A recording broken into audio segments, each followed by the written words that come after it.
Most people assume that better memory requires something external, a pill, a powder, a quick solution, but memory doesn't work that way. If your memory feels unreliable, if you forget names, lose track of information, or struggle to recall things you just read, the issue is rarely a lack of supplementation. It's usually a problem of how information is being processed.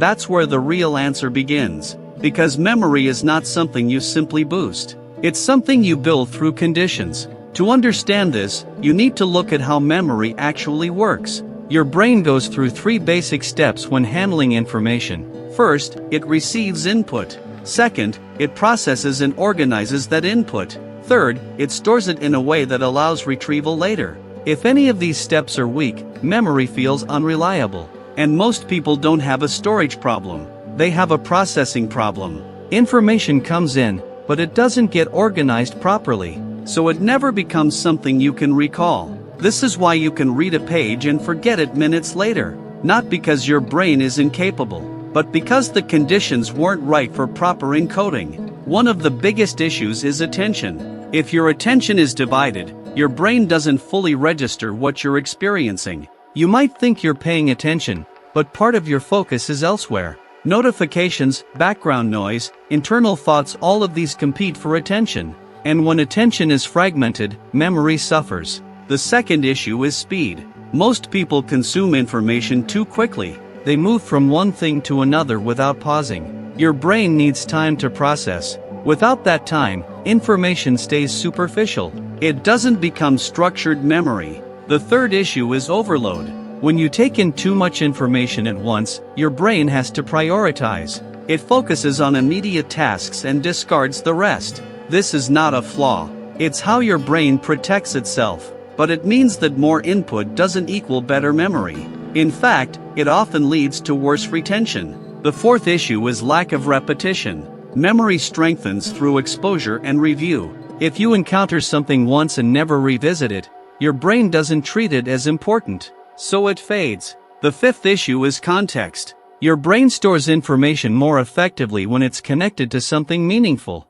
If information feels isolated, it's harder to recall. So the real question is not whether you can improve memory without supplements. It's whether you can improve the conditions that create memory.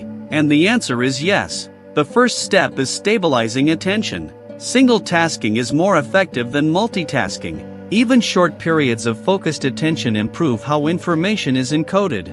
You don't need long sessions. You need consistent ones. The second step is slowing down input. After reading or learning something, pause. Let your brain process what you just experienced. This small gap improves retention significantly. The third step is reducing overload. Limit how much information you consume at once. Focus on fewer inputs, but process them more deeply. The fourth step is using repetition intentionally. Revisit important information. Not immediately, but after some time has passed. This strengthens the neural connections associated with that memory. The fifth step is creating simple associations. Connect new information to something you already know. This gives your brain a structure to work with, and structure improves recall. The sixth step is improving recovery. Sleep plays a major role in memory. It's when your brain organizes and consolidates what you've learned. Without proper recovery, even well-processed information can be lost. But there's something deeper behind all of this. Memory is not just about storing information. It's about the state your brain is in while processing it. If your brain is distracted, overloaded, or constantly switching tasks, it operates in a reactive mode. In that mode, it focuses on immediate input, not long-term storage. But when your brain is more stable, calm, focused, and consistent, it processes information more effectively.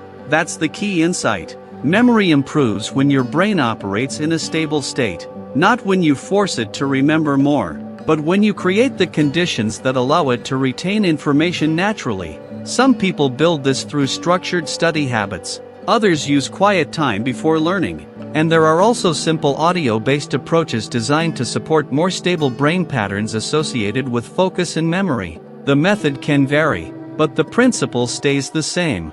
Reduce interference. Improve stability. Allow your brain to process information properly. And when you do that consistently, memory improves. Not instantly, but reliably. You start to notice small changes. You recall details more easily. You follow conversations more clearly. You retain what you read. And over time, those small improvements compound. In the end, memory is not something you fix with a single solution.